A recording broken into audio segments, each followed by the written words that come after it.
y los tremátodos que tienen una forma de hoja. Vamos a empezar con el más común que todo el mundo escuchó alguna vez, que viene a ser el Ascaris lumbricoides. Vamos a ver que este es uno de los mayores parásitos de distribución mundial que va a provocar la enfermedad denominada ascaridiasis o ascariasis. Esta vamos a ver que tiene una sintomatología variable, depende mucho de cada paciente, normalmente va a pasar completamente asintomática, no llega a ejercer ningún tipo de molestias, pero sí depende mucho de la edad del paciente. Los niños sí llegan a tener las manifestaciones clínicas más notorias y también los pacientes inmunodeprimidos. Vamos a ver que, hablando un poquito de la parte epidemiológica, tenemos el reservorio natural que viene a ser el ser humano y el cerdo. Además, entre las fuentes de infección principalmente va a ser agua, manos, alimentos contaminados con heces que contengan, por favor atiendan bien esta parte, huevos infectantes del Ascaris lumbricoides. La ascaridiasis va a dar dos tipos de huevos, huevos infectantes y no infectantes, que enseguida les voy a mostrar las imágenes. Esto se da por un tiempo de incubación que tiene en la tierra.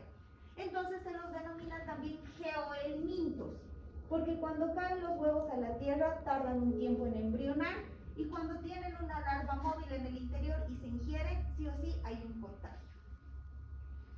Vamos a ver que los mecanismos de infección normalmente va a ser vía oral, esta es la más común, y los hospedadores más susceptibles son el ser humano. El periodo de transmisibilidad, vamos a ver que ocurre cuando el huevo está embrionado y tiene su larva en el interior, más o menos de 2 a 3 semanas después de su salida, es decir, no es inmediato.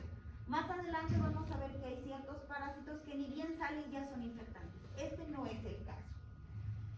Vamos a encontrar en lo que son suelos húmedos, en regiones tropicales normalmente, ¿no? Cuando hay unas condiciones óptimas, pues tienen el desarrollo larvario. Van a causar una mortalidad, fíjense, de 20,000 casos anuales.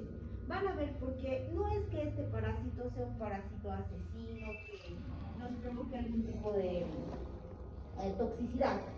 El problema de la mortalidad en este es, uno, la desnutrición, baja talla en los niños, y dos, lo que vienen a ser las vómicas ascaridianas, que les voy a explicar enseguida qué es. En la parte morfológica, ¿cómo es este parásito? Vamos a ver que es un nematodo cilíndrico, de color blanquecino amarillento o rosadito, que va a tener una cutícula rodeándole o recubierto. Esta cutícula le va a permitir lo que viene a ser la absorción. Normalmente vamos a ver que está compuesta en gran parte por lípidos, entonces cuando ustedes, los que están en práctica conmigo, lo van a revisar, tengo varios en un frasco, son bastante resbalositos. Esto es por los lípidos que tienen y que le ayudan a movilizarse dentro de nuestro intestino. El macho, en este caso, va a ser un poco más corto, además va a tener entre 15 a 30 centímetros con un diámetro de 2 a 4 milímetros y en el extremo posterior va a estar incurvado, va a tener una curvita que nos permite reconocerlos. Además, tiene dos espículas copulatrices que le permiten unirse a la hembra para la cópula. Entonces tenemos un dimorfismo sexual, que significa hay machos y hay hembras. En cuanto a la hembra, es más grande. Normalmente en los gusanos las hembras siempre van a ser más grandes. Esta va a medir entre 25 a 35 centímetros, tiene un diámetro de 3 a 6, estamos hablando que es más gruesa también, y su extremo posterior va a ser cónico. Tiene un aparato reproductor bastante desarrollado, tiene 2 ovarios filiformes, 2 oviductos y 2 úteros. Vamos a ver que en lo que viene a ser el aparato digestivo tiene una boca con 3 labios dentados. Estos principalmente va a ser para engarzarse a lo que viene a ser el epitelio intestinal. Así se ven los huevos embrionados de Ascaris. Estos están a la mitad de lo que viene a ser el desarrollo. Podemos ver cómo se están dividiendo. Ahí está, un huevo fértil frente a un huevo infértil. Este es el huevo infértil. Es más alargado, si bien tiene una membrana mamelonada, es decir, porque tiene como unos gránulos, Al ser ovalado nos permite diferenciar que ese nunca va a generar una larva. En cambio, el pequeñito sí. Ahí está. Uno infértil.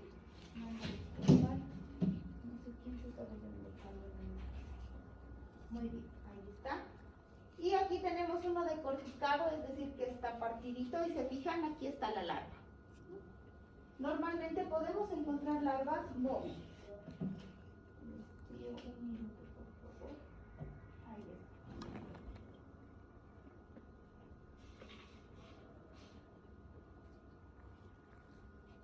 está.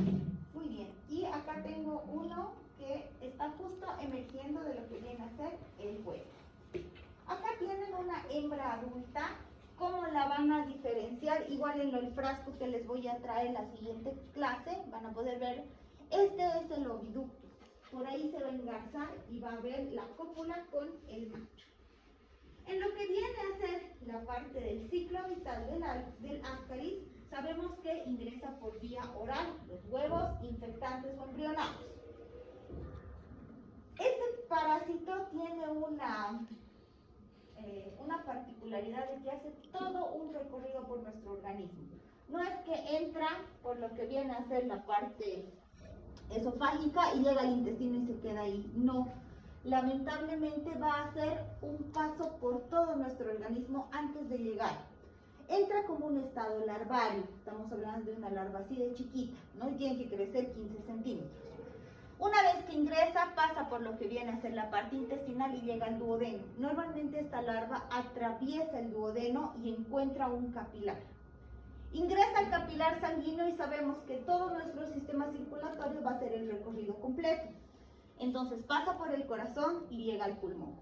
Cuando llega al pulmón va a caer en el alvéolo. Normalmente hay un periodo como si fuera una leve gripa, una leve tos, donde la larva está en el alvéolo. Empieza a reptar, pasa por la tráquea, va a la parte laringea y la deglutimos. Entonces recién va a llegar al intestino, a lo que es la mucosa duodenal y se va a quedar ahí. Entonces ahí va a continuar todo su desarrollo y reproducción. Después de hacer este paso, va hacia la parte del intestino grueso, los huevitos, y van a salir por las heces. En cuanto a la patogenia, como les había dicho, depende mucho de cada uno de los hospedadores. Cuanto más sano sea el paciente, menos manifestaciones clínicas va a tener. En la primera fase o el periodo larvario, pues vamos a ver que van a atravesar la membrana alveolo capilar, como les había dicho, va a irse a la circulación. Puede provocar procesos inflamatorios también denominados lo que viene a ser el síndrome de Lupfer, ¿no? Que es una eosinofilia elevada con ciertas manifestaciones neumónicas, pero es atípico, no es bacteriano, es solamente por el paso que hace. En la segunda fase vamos a ver que existen distintos tipos de daños que va a generar, como es mecánico, tóxico, exfoliatriz, inflamatorio, traumático o irritativo. Normalmente se ha visto que el Ascaris lubricoides va a producir pequeñas equimosis en lo que es la mucosa, donde se ha engarzado, y esto puede provocar sobreinfecciones bacterianas. Es decir, hizo una herida, viene una bacteria y continúa colonizando.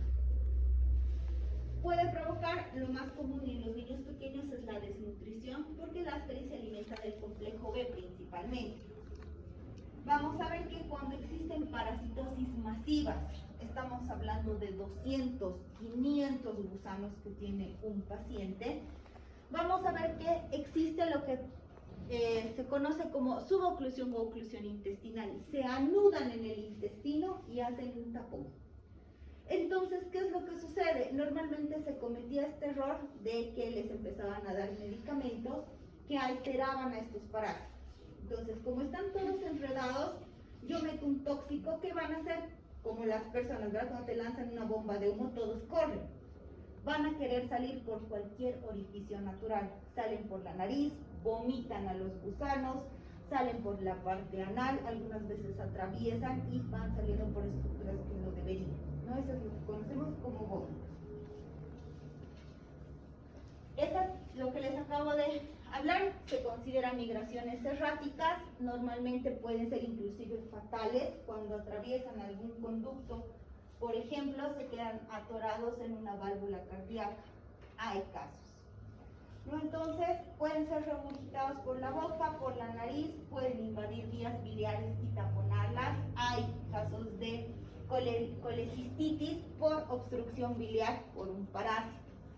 Pueden ir a vesícula, hígado, riñón. El apéndice es uno de los más comunes, provocan apendicitis por taponamiento ascaridiano.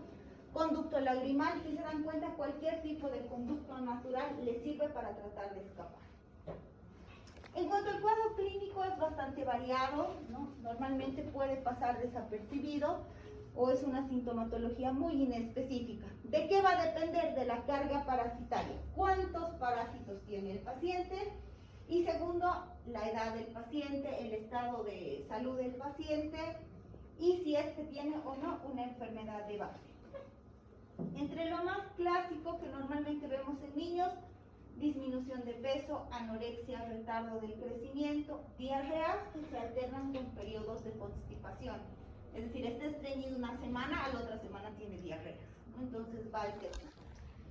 Nerviosismo e irritabilidad, les pica la nariz y la colita. Esto es bastante característico, porque normalmente son dos orificios que no están conectados, pero les pica la nariz y se están rascando la colita. Urticaria y la más clásica, la vómica de este parásito, ¿no? Que vomiten un gusano o salgan por la parte anal. En cuanto a lo que es la invasión pulmonar, cuando está en el estado larvario, vamos a tener el síndrome de Lufe. Este se va a caracterizar por una eosinofilia principalmente, disnea, fiebre, cianosis, hemoptisis y vamos a tener patrones de condensación en la radiografía, pero esto es transitorio. Es como si fuera una pequeña neumonía que luego solita se resuelve. Solamente ha sido el paso en parásito.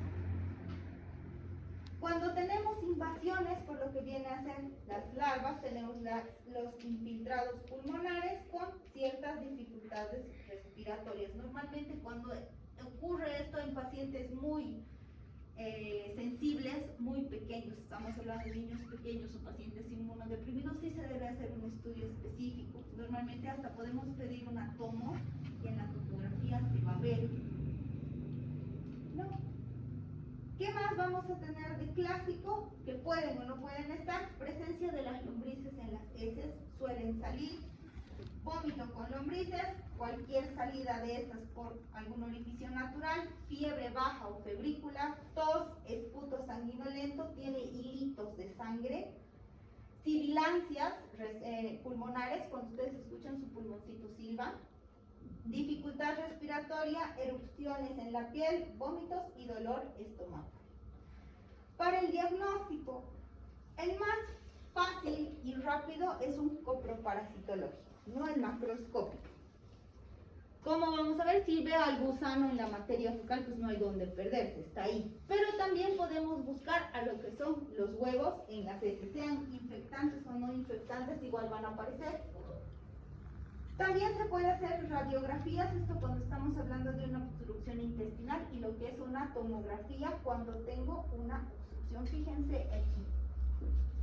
Esta es una radiografía donde nosotros podemos encontrar lo que viene a ser una obstrucción por un nudo de lo que vienen a ser los ascaris. En este se lo tengo. Ahí lo pueden ver. Con contraste, para lo que viene a ser el tratamiento. El de primera elección siempre va a ser el albendazol. El albendazol ahora en la actualidad hay una modificación donde ya podemos utilizar en niños a partir de 1 año. Antes solo se podía dar a partir de los 5 años. En los niños de 1 año voy a dar el albendazol de 200 miligramos una vez al día por 3 días seguidos en caso de ascaridiasis. Vamos a ver que en caso de otro tipo de parásitos puedo dar en monodosis por semana. Entonces, en adultos el albendazol se da 400 miligramos igual por 3 días seguidos, solo una vez al día. Hay en presentación en jarabe y también hay en presentación en tabletas, ¿no? Para adultos y para niños. La siguiente opción es el pamuato de pirantel, ¿no? Y nos sirve bastante también. La nitazoxanida se emplea en lo que es ascaridiasis. En niños más pequeños vamos a utilizar el mebendazol de 100 miligramos 2 veces al día por 3 días o 500 en monodosis. Es mejor darle 3 días. Albendazol en adultos, pamato de pirantel, y se puede dar también la piperacina, pero aquí en Bolivia la piperacina no es muy fácil de encontrar y es bastante costoso, entonces el albendazol nos conviene más. Para evitar cualquier tipo de contagio, pues la higiene principalmente, ¿no? Evitar que los niños se coman la tierra. Entre las complicaciones, obstrucción de vías biliares, perforaciones intestinales y bloqueo. Fíjense, ahí está un ascaris en lo que viene a ser una vesícula, ¿no? Ahí lo pueden ver bien enrolladito. Aquí hay una exploración quirúrgica y fíjense, lo han sacado y ahí está. Cuando tengo obstrucción, cuando he visto la obstrucción franca en la radiografía o en la tomografía, prohibido, nunca. Es mejor hacer cirugía, sacar la bolita de gusanos y recién dar el tratamiento. Porque ¿qué van a provocar? Una migración errática. Cualquiera de estos efectivamente los va a matar, pero como están ahí acumulados van a tratar de escapar y se nos va a complicar el paciente. ¿Está claro? Sí, súper fácil. Muy bien. Para lo que viene a ser